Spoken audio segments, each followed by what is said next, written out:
Hola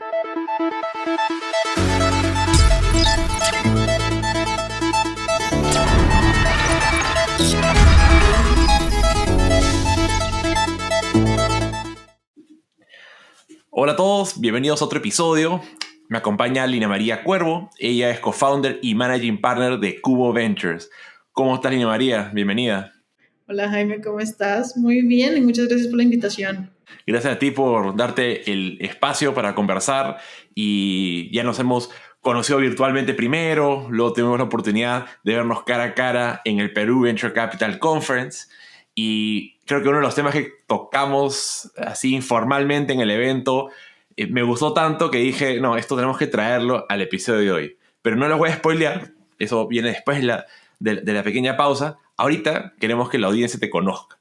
Entonces, cuéntanos un poco tu trayectoria profesional, cuáles han sido las cosas que has venido haciendo que te han llevado a estar en Cubo Ventures. Genial, claro que sí.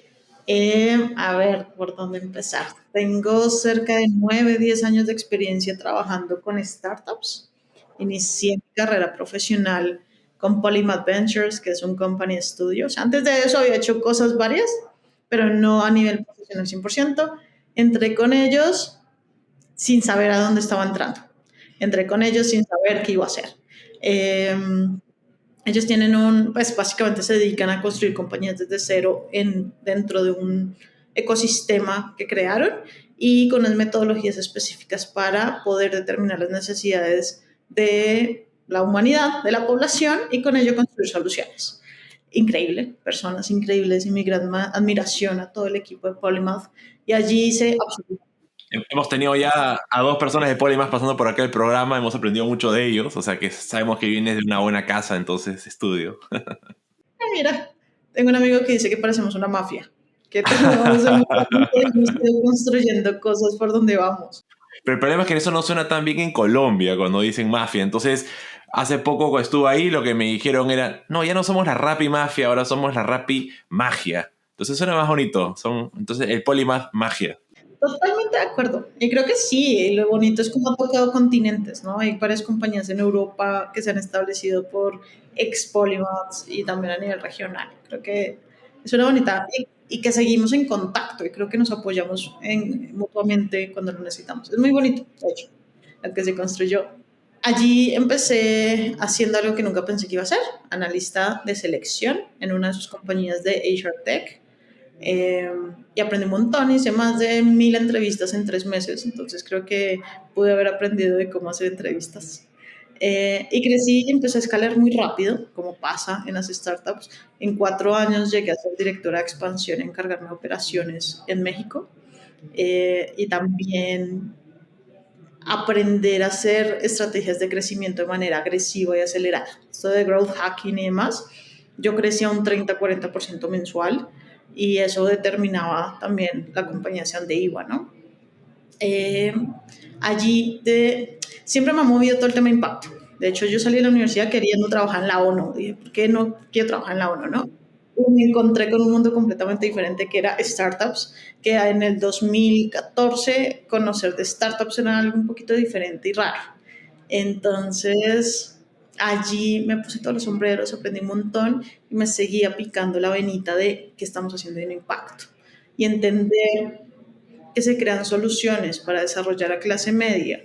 ¿Y por qué la clase media? Porque pasar de pobreza a clase media hay un punto importante, o de clase baja por la clase media, importante de inflexión para desarrollar una economía, pero también para desarrollar una sociedad. Era algo que no entendía en su momento, que con el tiempo empecé a entender y empecé a involucrarme muchísimo más. Y es asombroso. Entonces, siempre he estado involucrada en temas de impacto, de alguna manera me mueve, siendo voluntaria en las ONGs y demás, pero también entendiendo que los negocios es algo que me mueve, que los números es algo. Yo estudié finanzas y comercio exterior, me muevo por números, mi cabeza está dividida en un Excel, se mueve así. Estás cuadriculada. Un poco, que creo que Polymath me ayudó a desvirtuar muchas cosas y a ser muy flexible con el pensamiento, ¿no? Porque también es importante ese proceso de mindset. Eh, Salgo de Polymath Creo que nunca había tenido, nosotros llamamos tusa aquí cuando terminas un gran amor. Creo que tuve una tusa cuando terminé con Polymath porque fue mi familia por mucho tiempo de esa Sí, manera. sí, me imagino. Pero estaba buscando algo diferente, estaba buscando algo que me llenara ese ámbito social. Y lo más interesante, y es lo que me lleva a Cube, de hecho, es tomo la decisión de salir buscando temas sociales, me doy cuenta que algo 100% social no sería lo mío porque tengo esta orientación numérica eh, y termino. Claro. O sea, tú decías no ir a trabajar a las Naciones Unidas, tampoco hacer una ONG, sino algo que tuviera quizás un poco componente más de negocio, financiero. 100%. Y que en ese momento, y creo que hasta hace muy poco llegué a entender de que puedes construir compañías de impacto y financieramente viables, pero en ese momento si no era una ONG o si no era un organismo multilateral o si no era cooperación, no era impacto, ¿no? Así es, teníamos, creo que hasta el día de hoy a muchos todavía les queda de que impacto significa filantropía, ¿no? Y tenemos que donar dinero, tirar dinero, porque es la única manera de solucionar las cosas. Pero existe este grupo de empresas que realmente tienen este doble propósito de, sí, ser rentable y ser muy rentable, pero a la misma vez generar un impacto positivo en la sociedad. Y se puede. Y lo vemos porque ya tienes resultados y hay muchas startups que han logrado hasta ser unicornios bajo esa naturaleza. 100% de acuerdo. Y yo creo que en ese argumento puntual es en ambos ámbitos, ¿no? ¿Cómo le decimos a una compañía que está enfocada a nivel financiero que puede ser una compañía que genere impacto real? ¿Y cómo le podemos decir a una empresa o una ONG que está dedicada a generar ese impacto social que puede llegar a ser financieramente viable y no tener una dependencia de las subvenciones que generan tantos dolores de cabeza? Hay una discusión bastante grande sobre eso que, que todavía estamos tratando de entender. Em, Me voy de Polymath y cuando me voy de Polymath me voy a Merkeo por un par de meses y decido que todavía no estoy en el lugar que estoy, ¿no? Y me acuerdo de tener una conversación con Wenyi Kai de Polymath que me dice, no importa la decisión que tomes, no, dos consejos que me dio en ese momento. Uno, le decía que tenía mucho miedo, ¿no? Estaba dejando aquello que por 4 años había sido mi orientación y mi punto de partida, ¿no? Me decían, no importa que tengas miedo, lo importante es qué haces con ese miedo, ¿no? Cómo tomas ese miedo y lo accionas. Y eso creo que es toda una filosofía en mi vida desde ese punto. Y el siguiente consejo fue, no importa que entres a un trabajo y te vayas a los 2 meses, no lo pones en tu hoja de vida, no pasa nada. Básicamente estás buscando ese lugar donde quieres estar, ¿no? Y a veces te meten. Esa es son buenas sugerencias. De hecho, también he pasado por varios de esos momentos en la vida y leyendo un libro que hablaba mucho sobre identificar tu carrera, tu profesión, mucho lo que te decía es, no vas a saber como que qué es lo que quieres solamente por pensarlo, sino tienes que salir a hacer y después te vas a dar cuenta si es algo que realmente te gustaba hacer. Entonces ahí sí puedes tener ese miedo que tú dices, ¿no? Pero ¿qué pasa si entro a trabajar algo y no me gusta y después me voy? No lo pones en tu CV, se acabó. Pones proceso de exploración, si lo quieres llamar así, pero tienes que salir a explorar, ¿sí?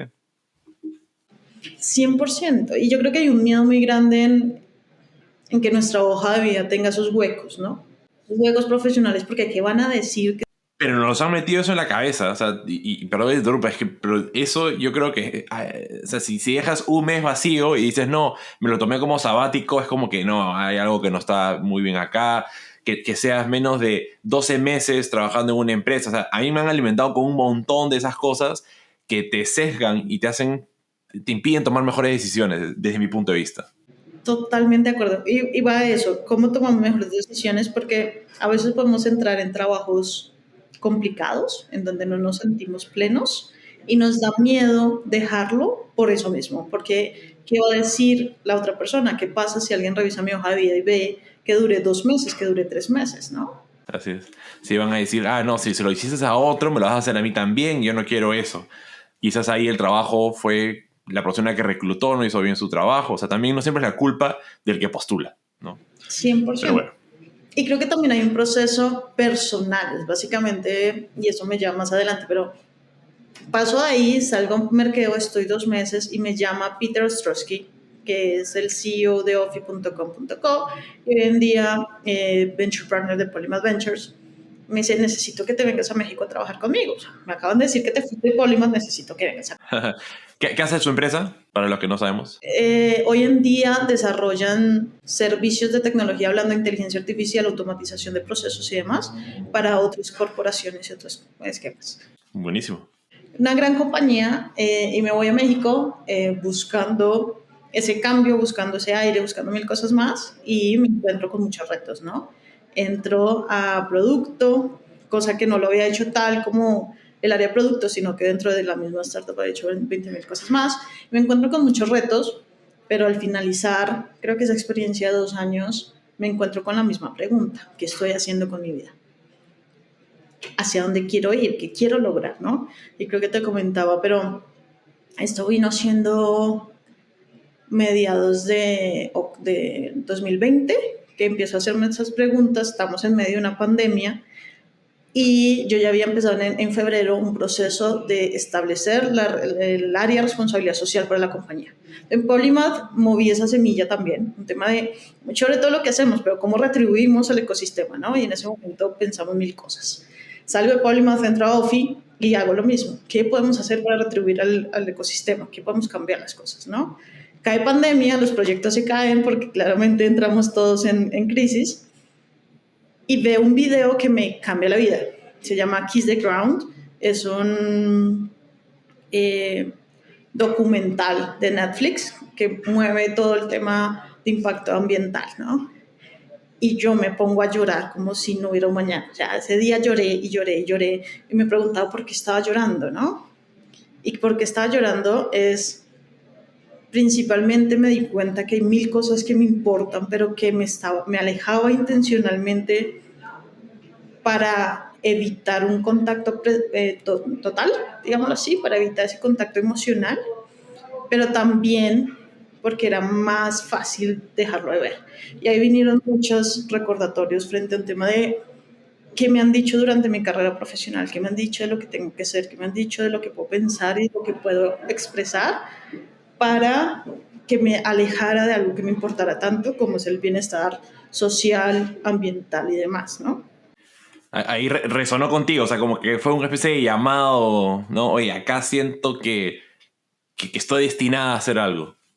100%, y es un tema más de aceptación, es algo que me afecta, es algo que me entristece ver cómo estamos acabando con el planeta, pero al no aceptarlo tampoco tomaba acción, ¿no? Al no tomarlo como propio, pues no accionaba frente a ningún esquema, y para mí fue un tema de tengo que cambiar las cosas, tengo que cambiar las cosas de hacer, cómo estoy haciendo las cosas, ¿no?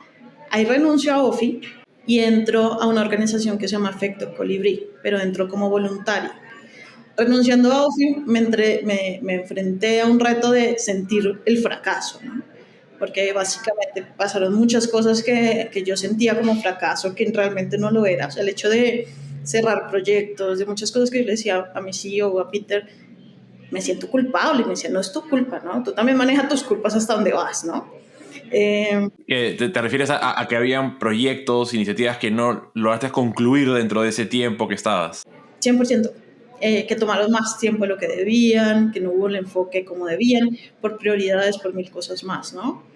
Pero para mí era un fracaso, era mi responsabilidad. Yo era la head de producto a nivel regional y no salió. Así es. Sí, sí, sí, te entiendo. Y lo más interesante es que yo no me di cuenta de ese sentimiento de fracaso hasta que estoy haciendo una entrevista y la persona que me está entrevistando me dice, me encanta tu perfil, me encanta lo que has hecho, me encanta toda la estructura, pero no hablas de tus éxitos. Y básicamente estás hablando de fracaso continuamente. Para mí fue como si me rompieran el corazón. Claro, te estás enfocando mucho en aspectos negativos, en cosas que tú sentías de que no habías logrado y no estabas realmente mostrando todas las cosas positivas e increíbles que sí habías realizado. 100%, y creo que ahí va bien. Creo que nos pasa a todos. Y también lo hablaba con varios amigos de cómo cuentas tu historia, cómo tu historia puede determinar de nunca salió el producto que estaba diseñando, nunca ahí, ¿sabes? Pero cómo aprendí un montón de cosas en el camino. Y realmente creo que es un sentimiento muy generalizado y hablas mucho de Yo prefiero un founder que ha fracasado porque tiene una experiencia para no volver a cometer ciertos errores, que alguien que ha sido exitoso durante mucho tiempo porque se puede enfrentar con algo que le puede dañar, ¿no? Ahí justo leía de un blog muy bacán de un inversionista y hablaba mucho de que, claro, exaltamos o felicitamos mucho a la gente que ha logrado tantos éxitos, pero que hay factores donde involucra también mucho de la suerte. Entonces, a veces es bien difícil saber si ha sido más un tema de suerte o si realmente era la habilidad de esta persona.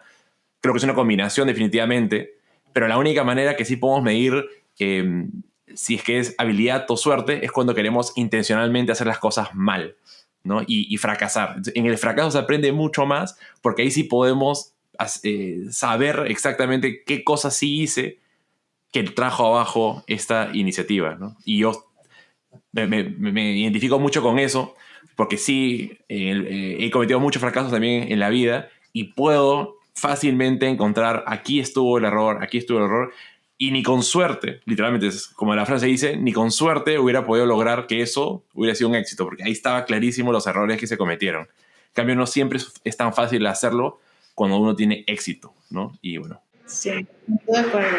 Perdón, aquí en la oficina están cantando un Happy Birthday. Está bien, hay que celebrar también ese tipo de cosas en la vida. 100%. No, y qué bueno que estén celebrando. Entonces sí, creo que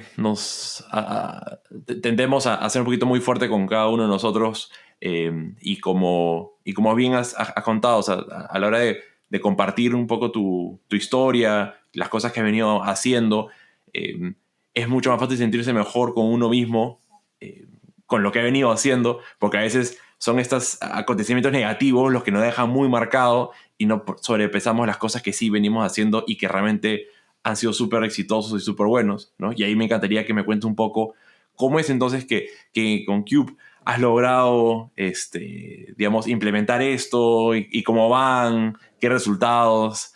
Sé que tienen un Demo Day muy próximamente, entonces, nada, cuéntanos un poco. Claro que sí, sí que, y también te cuento cómo llegué porque también fue un proceso de decisiones, ¿no? Yo empiezo con Efecto Colibrí y empiezo a ser consultora para organismos multilaterales en temas de impacto 100%, como el Banco Interamericano de Desarrollo, pero en ese momento tenía 3 trabajos. Tenía el que me daba de comer, yo entré a Clip para hacer temas de estrategia, me daba el que me alimentaba el corazón, que era Efecto Colibrí a través de todo el tema de impacto, y empecé a ser consultora y advisor para Cube. Yo a Santi lo conozco desde el 2016, los dos trabajamos en Polymath y nos reencontramos por todo este esquema de impacto y empiezo a trabajar con él, pero más en temas de asesorías. En junio del 2021, hace un año larguito, yo estaba abrumada con el hecho de quiero hacer algo de impacto real, quiero que algo me mueva el corazón, ¿no? Y renuncio a Clip y él me dice, vente para acá. Y la decisión fue algo que me ha pasado y que creo que se lo agradezco al universo y a la vida, es nunca he estado desempleada. Creo que el único mes que estuve desempleado fue por decisión propia en ese proceso de entender lo que quería. Eh, y cuando renuncio a Clip tenía 3 ofertas de trabajo en donde me pagaban una cantidad de dinero impresionante, donde eran proyectos interesantes. ¡Wow! ¡Qué suerte! Sí, eran retos interesantes a nivel regional, porque era manejar organizaciones a nivel regional. Y tenía Cube, donde Santi me ha dicho, ven y sé mi socia, ¿no? Ven y creemos esto juntos. Y yo me siento ese sábado y empiezo a determinar qué es prioridad para mí, qué es importante para mí. Para mí vivía en México en ese momento, yo me fui a vivir en México, duré 4 años viviendo en México. Es importante para mí, ¿qué significa esto para mí, no? El dinero, ¿cuánto vale? ¿Cuánto pesa? Y ahí es cuando decido saltar a Cuba. Me mudo de país, entrego todo en México y me mudo a Colombia nuevamente, a dormir en el cuarto de al lado donde vivía Santi, en el mismo apartamento, y a realmente trabajar por lo que quería. Y con ello, hoy en día, somos un gestor de fondos de capital de riesgo. Significa que ya levantamos un primer vehículo de inversión y justo tenemos un portafolio de 105 compañías en América Latina. Eso pasó en 2 años. Cube nació en julio del 2020 y en 2 años hemos construido un ecosistema basado en la comunidad con el fin de promover emprendedores en etapa muy temprana. Básicamente mi idea, validación y emprendedores que se encuentran subvalorados, emprendedores que se encuentran subestimados, aquellos que están en la periferia y nosotros los tomamos y los ponemos en el centro del ecosistema para capacitarlos, entregarles conocimiento, entregarles capacidades a través de nuestros aliados y nuestros mentores y llevarlos al siguiente nivel. Y algo increíble, el 60% son lideradas y cofundadas por mujeres, que Wow. básicamente no es algo que pasa normalmente. No es muy común, definitivamente no es muy común. No, y no fue intencional. Esta parte no fue intencional. Lo intencional era, queremos probar que apoyar a emprendedores en etapa temprana tiene sentido. Que tenemos la capacidad de desarrollar mejores emprendedores para entregarlo al ecosistema y generar un impacto social y económico en la región. Eso tiene sentido. Pero todo el tema de género empezó a cobrar fuerza, ya que tenemos una beca en honor a la mamá de Santiago, la señora Marisabel Montoya Rojas, que beca a una mujer emprendedora cada semestre. Pero esto se empezó a hacer una bolita que nos dio una tesis de inversión también hacia futuro y que va ligado a nuestros valores sociales y personales con el siguiente nivel de lo que queremos hacer, ¿no? Wow, no, está súper. Y en tan poco tiempo han logrado bastantes hitos importantes. O sea que van muy bien encaminados definitivamente. Felicitaciones. Bueno, vamos a hacer ahorita una pequeña pausa y regresamos con Lina María después de esta pausa. Hola querida comunidad de innovadores. ¿Te gusta el trabajo que venimos haciendo en Innovación Sin Barreras? Si es así, hay 2 maneras en las que nos puedes ayudar. La primera es ingresando en este momento al app de Spotify o Apple Podcast y calificar con 5 estrellas este podcast. La segunda manera en que nos puedes apoyar es aportando desde $3 al mes para cubrir los costos de producción de este podcast. Te invito a visitar nuestra página en patreon.com/innovación o en jaime.pe/donar. Gracias por tu apoyo y continuamos con el programa. Estamos de vuelta con Lina María. Hemos venido hablando un poco sobre su trayectoria profesional, las cosas que ha venido haciendo. Y algo interesante que le compartí a Lina cuando nos conocimos en persona era de que me sorprendía de que la mayoría de las personas que me contactaba para aparecer en el podcast o que veía presentando en eventos, la mayoría eran hombres, ¿no? Y que las pocas mujeres que me contactaban relacionados al podcast es más bien para referir al socio o al cliente que era hombre. Entonces, no sé si es que es simplemente un tema de coincidencias o cosas por el estilo, pero una percepción que me llevo es que a las mujeres les cuesta un poco más exponerse públicamente en un evento, en un podcast, como si fueran un poquito más cautas o les diera un poco más de vergüenza, mientras que al hombre veo como que no tiene problema de ir y lanzarse y quizás aparentar más de lo que es. No sé si es una percepción mía. ¿Tú has visto algo parecido? ¿Y cómo lo has visto tú en tu propia experiencia? ¿Cómo te ubicarías tú en ese espectro? Te voy a hablar plenamente desde mi experiencia, lo que yo he vivido y lo que he conocido. Que sé que la experiencia de todos es completamente diferente. Pero estoy de acuerdo contigo en lo que yo percibo y en lo que mi entorno me ha llevado. Ya he tenido conversaciones con personas que están en posiciones bastante interesantes en diferentes compañías reconocidas que tienen la misma percepción. Entonces, primero, creo que nos han inculcado de alguna manera, y puede ser de una manera no tan directa, cómo tenemos que probarnos nosotros mismos o mismas para hacer las cosas o para pedir algo. Entonces, desde el espectro de antes de pedir un incremento salarial, antes de pedir una mejor posición dentro de la organización, tengo que probar que soy capaz de eso. Y muchos jefes a los que me acercaba y les decía, ¿por qué no hay mujeres en este grupo? ¿No? ¿Por qué hay más hombres que mujeres? Las mujeres no piden y no aplican a las posiciones que se abren porque necesitan validarse primero ellas mismas antes de poder salir a buscarlo, ¿no? Y creo que sucede lo mismo inclusive a la hora de salir en un podcast, ¿no? Justo lo veía con mi socio a nivel personal.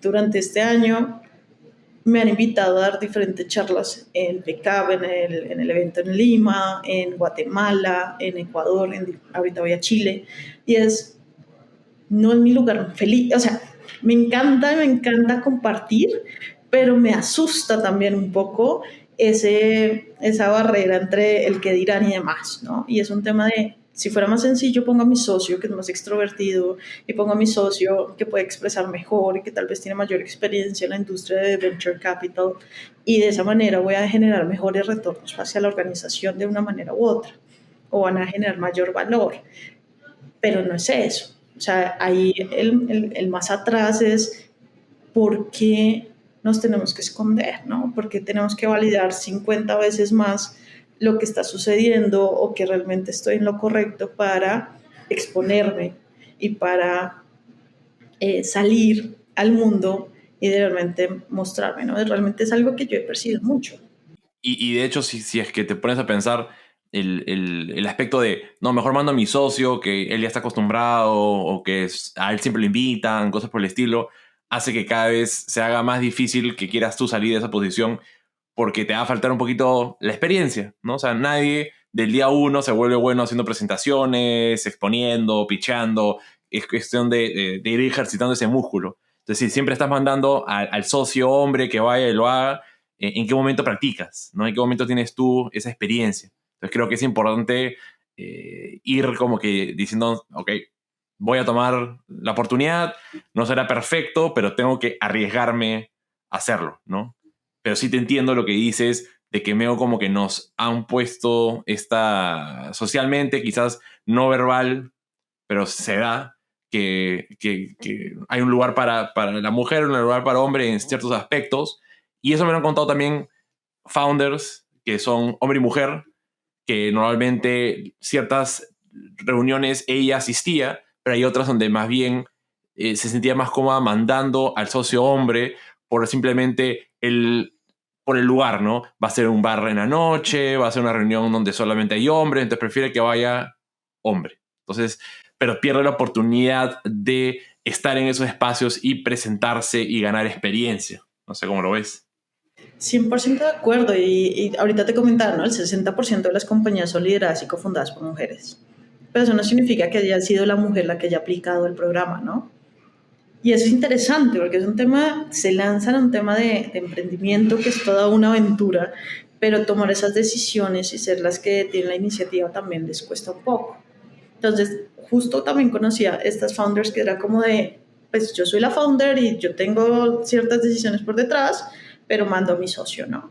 Y es un tema de, cuando yo entro a Cube, mi principal reto era, ya había hecho fundraising de una manera más siendo la que mostraba operaciones de cierta manera, pero fue, quiero hacer fundraising de cabeza, ¿no? Quiero aprender qué es eso.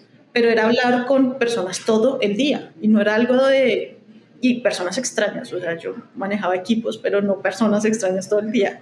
Y mi socio me dice, yo te voy a exponer a eso, ¿no? Y es lo que hace constantemente. Y algo que me cuesta a mí a lo nivel personal, que claramente estoy aprendiendo cada vez más, es mi socio me vende mejor de lo que yo me vendo. Es decir, es muy interesante porque es como, Lina, ¿tú qué has hecho? No, pues 10 años de experiencia y demás, y cha, cha, cha, y sé cuánto. Y él es como, no, pero es que ha trabajado en varios países y vivió en Europa y ha estado de idea unicornio y X, Y, Z, ¿no? Y yo soy como de, ¿por qué yo no puedo? Porque no cuento la misma historia, ¿no? Y de hecho conocí a directoras de compañías y de consultoras enormes a nivel regional y me decían exactamente lo mismo. Me decían, estaba en una reunión con todos los directores globales y me preguntan, preséntate, ¿no? Y, hola, ¿cómo estás? Soy no sé quién cita y manejé una compañía por 10 años y he hecho esto, ¿no? Y los hombres se explayaban en 30 minutos contando su vida, ¿no? Y tengo un carro, y tengo un bebé, y tengo una mascota, y tengo, ¿sabes? Y ella decía, ¿por qué nos cuesta tanto? Y no encontramos una respuesta. Obviamente sin llegar a ciertos extremos donde pueda sonar como que ya que arrogancia, pero sí siento de que todavía hay como que ese largo espacio donde uno sí puede lograr, tampoco, no inflarse, o sea, no mentir, pero sí tratar de tener una presentación impactante y no tratar de ocultar ciertas cosas por temor a sonar muy... que ha logrado muchas cosas, ¿no? Que vayan a verme mal por haber logrado tanto. Pero yo creo que nosotras, y en esa conversación con amigas plenas, nos cuesta mostrar nuestros logros, nos cuesta compartir nuestros logros. Y de esa manera, si no los podemos compartir, pues no podemos contar esa historia y tampoco podemos presentarnos ante cualquier persona en este proceso, ¿no? Así es. ¿Y qué se tendría que hacer para romper esto, ¿no? O sea, ¿hay algún tipo de acción, framework, metodología que uno pueda poner en práctica que derribe esta, no sé si es una barrera mental o social? ¿Qué aconsejarías? Creo que en lo personal a mí me ha llevado un tema de aquello que me asusta es lo que voy a llegar a ser y a lo que me voy a enfrentar. Pero primero tengo que entender un poquito por qué me asusta, ¿no? El entender de qué miedo hoy en día de sentarme aquí a hablar contigo, ¿por qué, no? O sea, mi miedo es que las personas no les va a parecer interesante lo que estamos conversando, ¿no? Y en ese proceso es como de ese miedo donde viene del ego y reconocerlo me hace pensar como realmente para mí es generar valor, entonces salgo a hacerlo y quien va a tomar el valor que le estamos generando lo va a tomar y quien no, y está bien, ¿no? Para mí ha sido un proceso de primero entender hacia atrás por qué lo estoy sintiendo o qué me está llevando a eso para después accionar y lanzarme de cabeza. Y termino lanzándome de cabeza. Pero también eso me ha llevado años, se contaba y yo creo que ha sido un proceso de reconocerme y también de entender lo que yo he tomado de cada una de las partes que he tenido. Entonces, en lo personal y hablando de varias cosas, es sufrir agresión física por una expareja, ¿no? O sea, de violencia de género, sufrí acoso laboral, sufrí varias cosas que en ese espectro mi pensamiento era, ¿qué hago con esto? Y realmente cómo esto se vuelve algo un catalizador para darse el siguiente paso. Y en ese siguiente paso, cómo me fortalezco entendiendo quién soy, lo que quiero y dándome una voz para hacer eso, ¿no? Y apoyándome de un entorno, esto no lo haces solo, ¿no? Aquí tienes un socio o tienes aliados o tienes amigos que te dicen como, venga, usted es capaz de hacer esto, vamos y lo hacemos juntos. Y la primera vez no sales sola, la segunda vez tienes la mano cogida de alguien y la tercera ya te soltaste. Pero creo que para mí ha sido eso, o sea, ha sido un entorno, primero entenderme a mí como persona y después rodearme de una comunidad que me lleva a ese siguiente paso. Claro, o sea, si es que tú no puedes estar bien o contenta, difícilmente vas a poder ayudar a otros en ese reto que quizás ellos también tienen.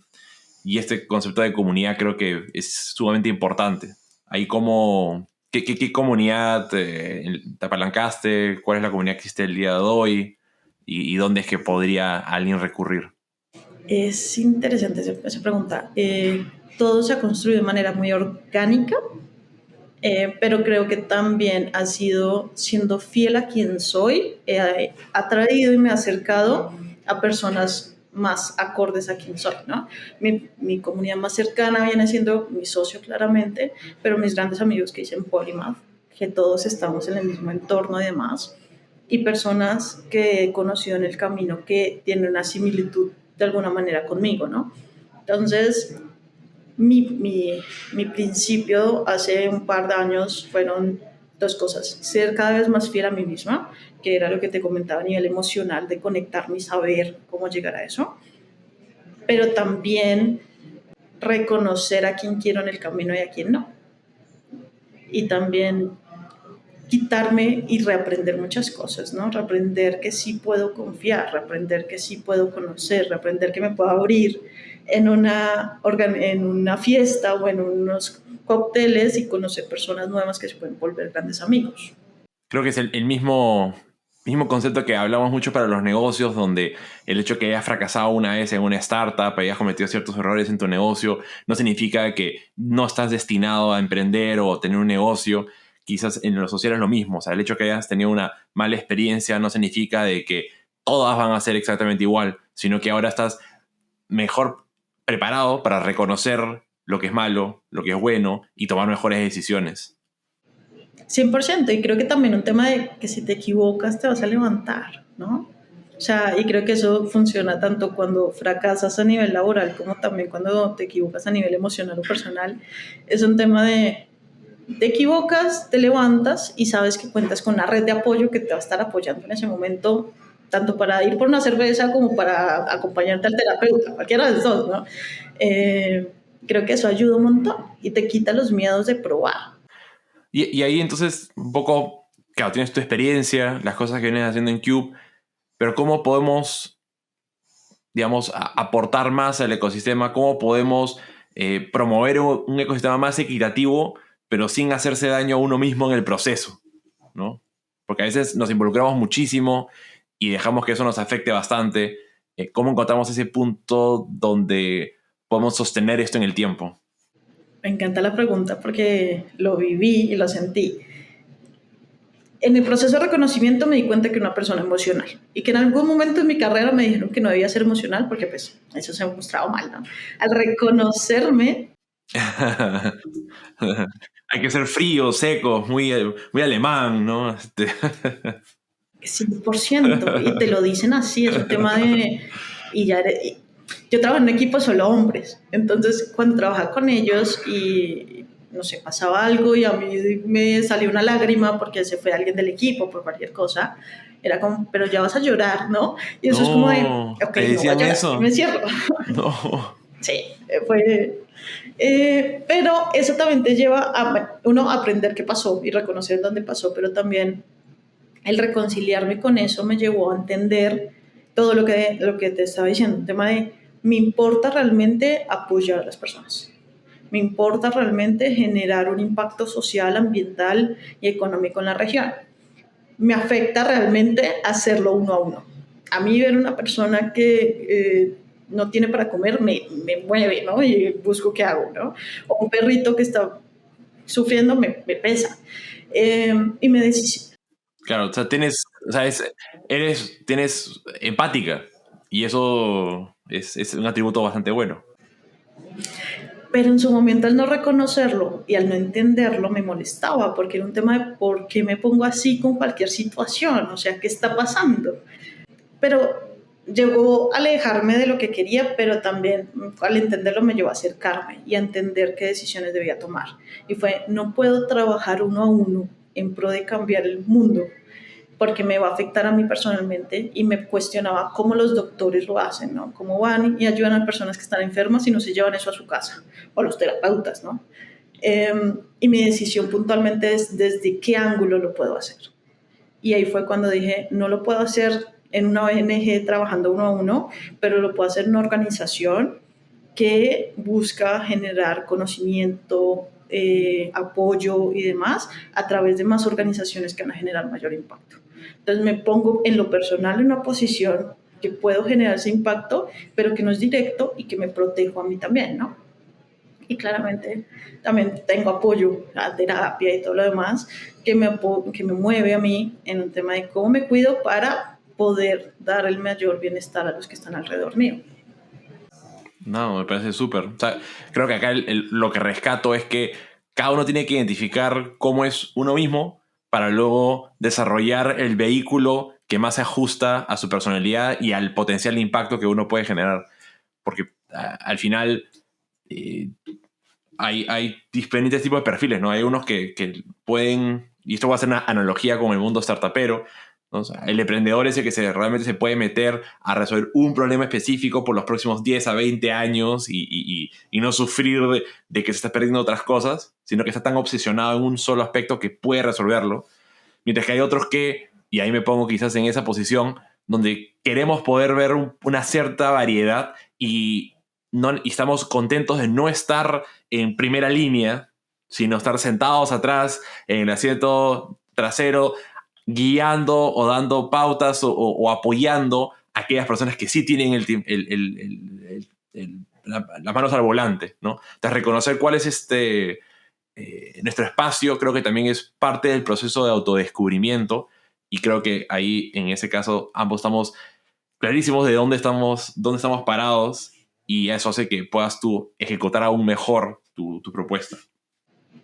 100%. De hecho, hay un libro de Mohamed Yunus, que es el padre del emprendimiento social y demás. Y lo que él dice es, hay personas que nacieron para ser emprendedores y aquellos que nacimos para apoyar el emprendimiento, ¿no? Y apoyar el emprendimiento desde diferentes estructuras, desde la inversión o desde comprar los servicios y demás. Y al entender el rol que jugamos, podemos determinar cómo realmente podemos trabajar en conjunto para dar siguientes pasos. Así es, así es. Porque definitivamente hay mucho de... nuevamente, una cierta presión de que el objetivo máximo es ser emprendedor y no necesariamente es así para todo el mundo.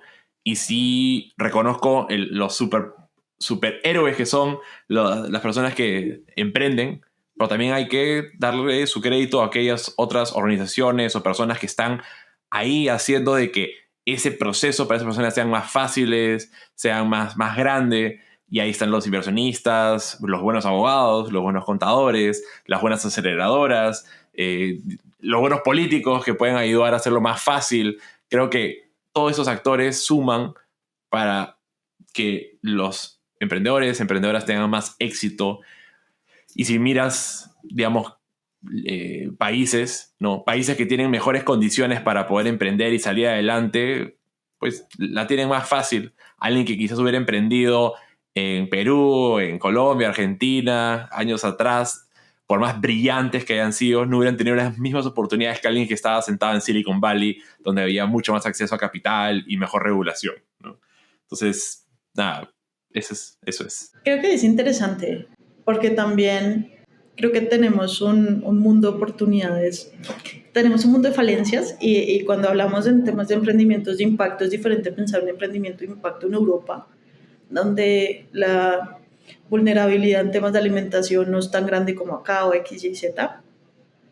Pero creo que aquí tenemos tantos problemas que tenemos que resolver nosotros mismos porque no contamos tal vez con los estados que nos puedan apoyar en este momento y que están desarrollándose poco a poco, que la oportunidad es increíble para generar ese impacto, ¿no? Cualquier organización que hoy estamos creando está generando empleos y le está dando de comer a alguien más. Y muchas otras que ya están pensando en temas sociales están cambiando la manera en que le pagan a sus colaboradores o tienen mejor calidad de vida o mil cosas más. Y es como de qué mundo de oportunidades tenemos y cómo podemos dar ese siguiente paso en conjunto. Así es. De hecho, una reflexión que escuché de otra persona fue, y la voy a adaptar un poco, pero básicamente decía, no es lo mismo hacer una fintech en Europa que en Latinoamérica, donde en Europa, si vas a brindar préstamos a ese 80% de la población, ya las entidades financieras las tienes bancarizadas y les dan tasas de 2 a 5%, o sea, espacio para innovar ahí es bien complejo.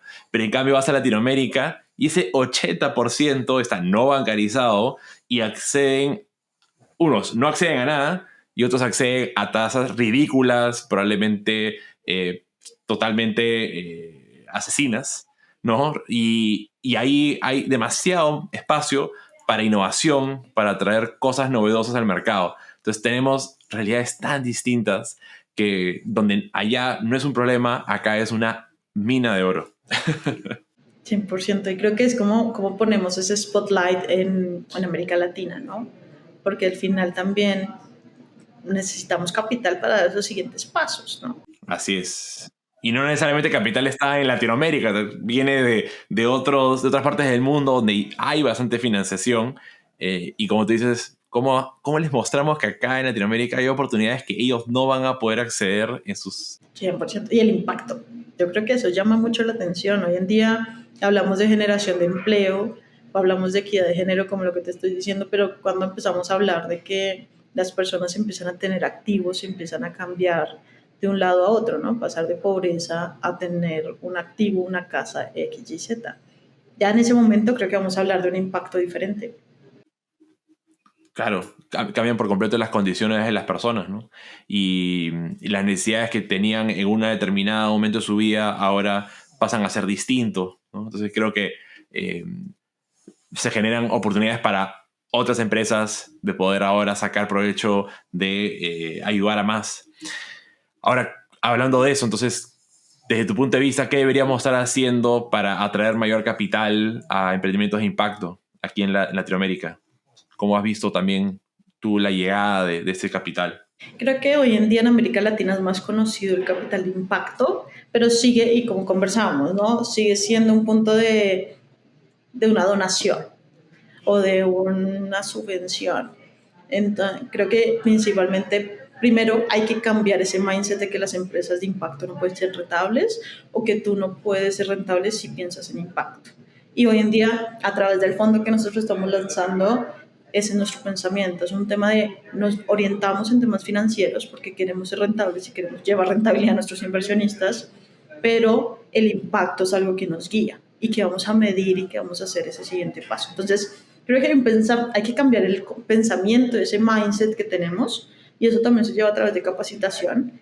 Eh, Esa es una. Y creo que otra es exponer más a América Latina. Tenía amigos que estuvieron en el SOCAP y me decían como de las personas no se dan cuenta de la oportunidad que es América Latina porque no hay una exposición.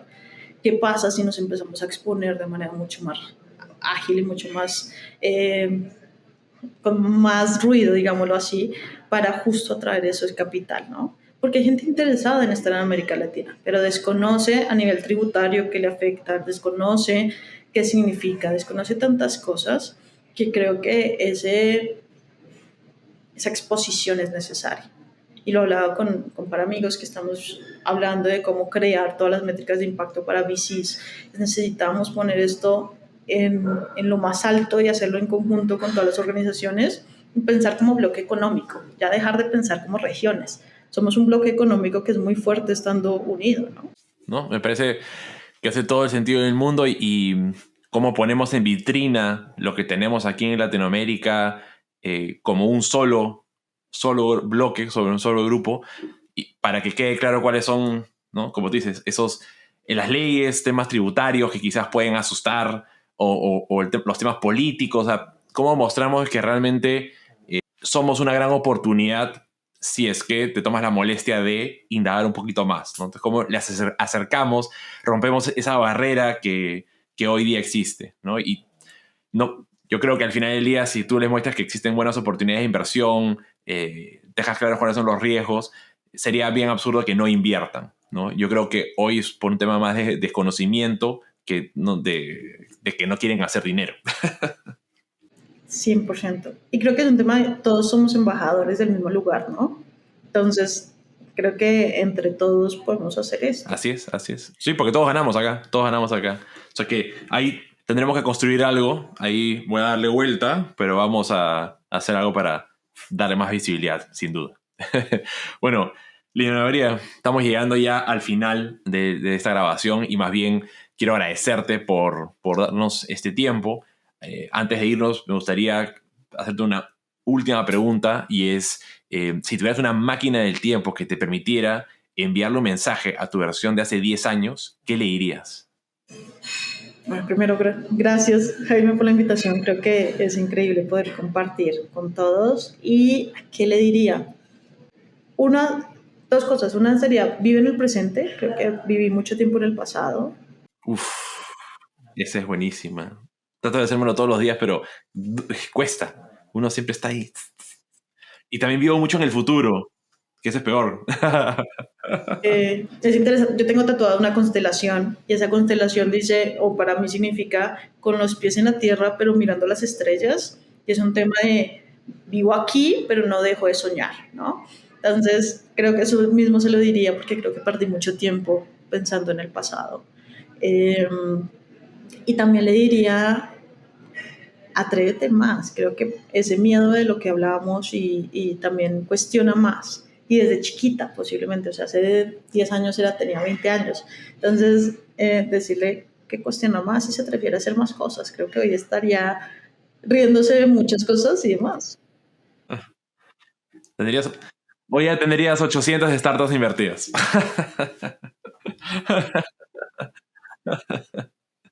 Posiblemente, posiblemente. Y contando historias divertidas. Creo que ese sería mi mensaje.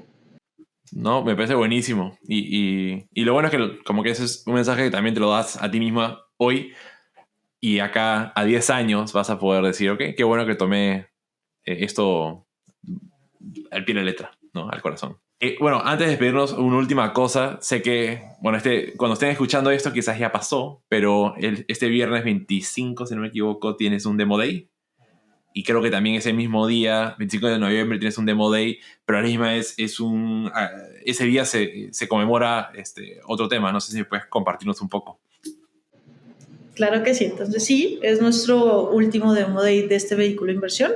Se gradúan 37 compañías en 5 países, donde el 60% de esa cohorte está siendo liderada y cofundada por mujeres. Entonces, seguramente ya habrá pasado, pero siempre felices de poder contarles un poco más sobre estas grandes organizaciones que están construyendo soluciones a futuro. Podemos poner en las notas del episodio, quizás hay una grabación, hay resultado, ¿qué cosas podríamos compartir? Vamos a tener todo grabado, entonces podríamos Perfecto. compartir ese video y que Ahí puedan estará. sumarse y verlo. Ahí estará. Espectacular. Y también ese día es el Día Internacional contra la violencia hacia mujeres y niñas en el mundo. Entonces, también como organización estamos muy movidos por equidad de género y mover esto. Y felices que también muchos se sumen, todos se sumen a luchar contra esto que afecta a todas las organizaciones, a todo el mundo, a todas las familias, y que cambiemos la manera en que percibimos esto. Sin duda, totalmente. Si es que alguien quisiera contactar contigo, ¿cuál es la mejor manera? LinkedIn lo respondo muy bien, entonces Lina María Cuervo, funciona muy bien. Perfecto, los pongo en las notas del También, episodio también. sí, y también correo electrónico, de verdad, yo soy muy abierta y la filosofía de la organización es construimos con todos, entonces feliz de poder conversar con todos. Mi correo es alina@q.ventures. Eh, Feliz. Buenísimo. Entonces ahí en las notas del episodio van a encontrar el video del Demo Day, reciente Demo Day, y el LinkedIn y correo de Lina María. Nada, gracias nuevamente por tu tiempo, por compartir tu experiencia, abrirte a contar también cosas que yo considero que son muy personales, o muchos consideramos que es muy personales, pero que es bueno que se estén contando. Y te agradezco por eso. Bueno, ya estaremos volviendo a conversar y por el momento nos despedimos.